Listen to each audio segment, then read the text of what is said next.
O Filho do homem dá sua carne para a vida do mundo, e na cruz ele atrairá todos a si. A razão última da universalidade da revelação e de seu dom de salvação está na radical pertença de toda a história ao Logos, no qual a história encontra sua origem e projeto.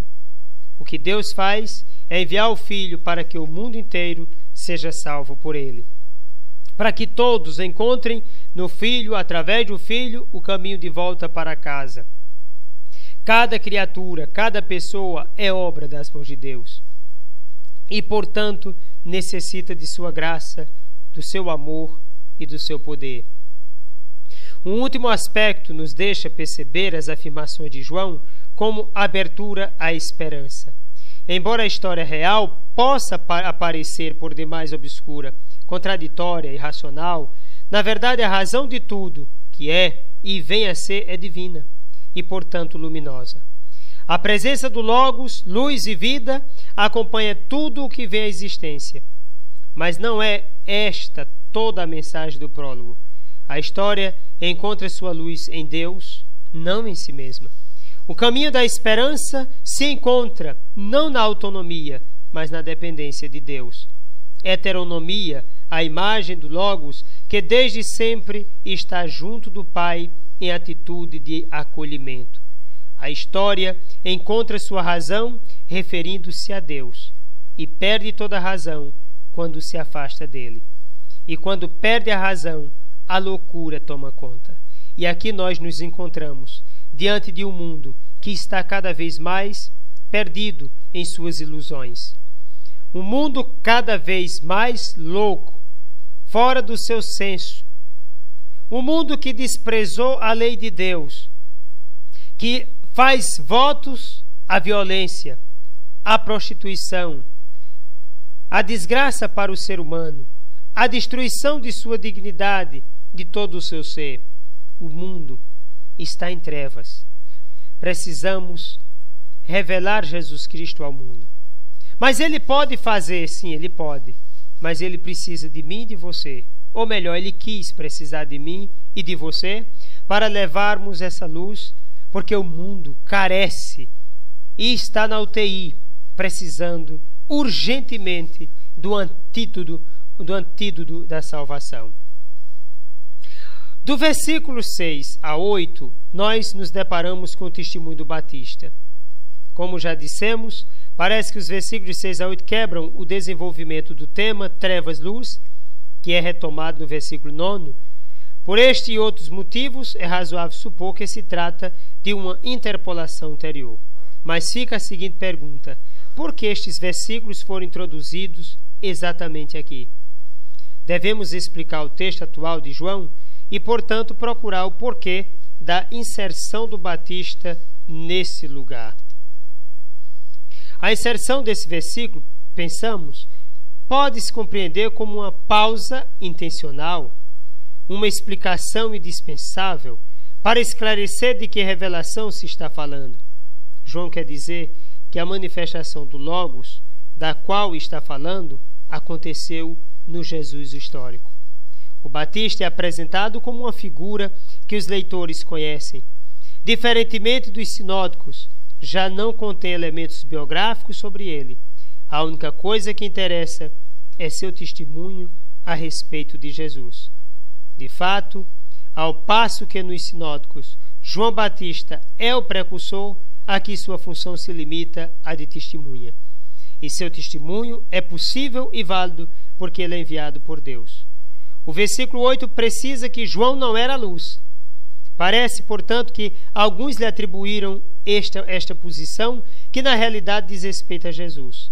Mas é interessante observar que, ao mesmo tempo que rejeita esta interpretação do papel do Batista, o Evangelho de João não lhe nega sua autenticidade. Uma autenticidade legítima, religiosa, grandeza e importância. Quer dizer, três coisas que o Evangelho não nega a João: autenticidade religiosa, grandeza e importância. Considera-o como enviado de Deus.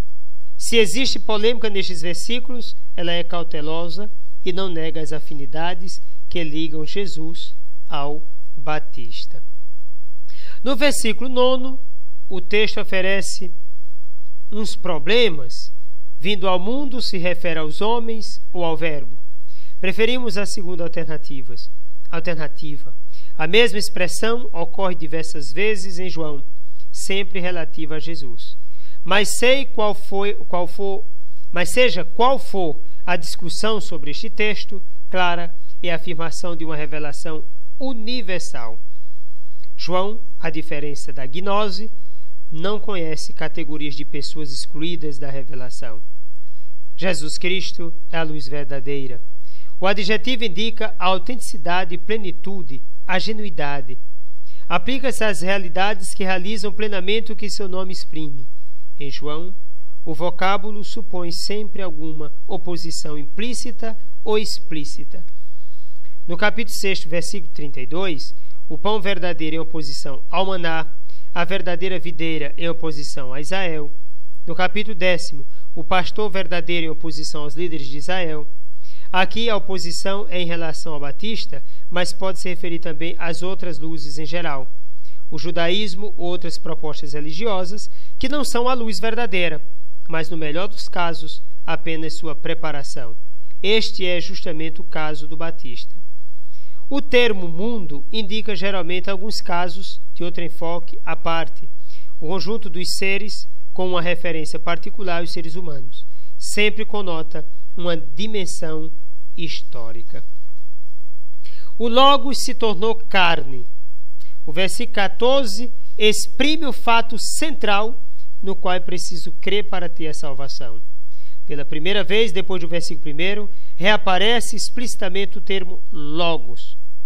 Isto é significativo, indica o lugar central e a importância do versículo e convida o leitor a lê-lo em conexão contrastante com o versículo 1.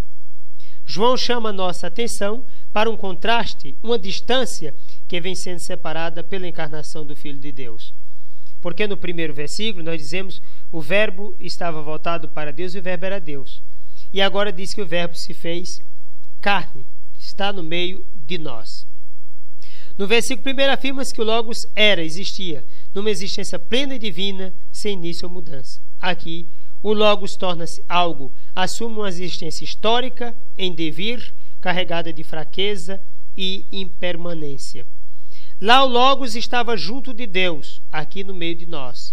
Lá existia como Deus, aqui como carne. Por que carne e não simplesmente homem? Por que usa sarkis e não usa antropos? Sem dúvida, porque o termo carne está carregado de maior ressonância e era polêmico em relação a determinada mentalidade.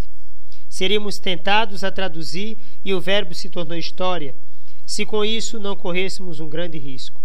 O termo história exprime bem os aspectos de concretude, de devir, de aparente contrariedade, de solidariedade, tão características da manifestação de Deus em Jesus de Nazaré, mas não exprime tão bem a unicidade do evento Jesus, dado de fé irrenunciável, que correria o risco de ficar diluída. O que é decisivo para a história toda apareceu num ponto preciso da mesma. Na fórmula de João, exprime-se toda a importância que tem para toda a fé cristã, de todos os tempos, o encontro com a pessoa de Jesus histórico. Carne significa mais do que mero assumir a natureza humana. Não é só porque acentua energicamente a visibilidade e concretude, uma encarnação real, portanto, mas porque evoca a esfera da fragilidade, fraqueza, na qual se desenvolve a existência humana. É a natureza humana na sua fragilidade, sua normalidade, seu devir.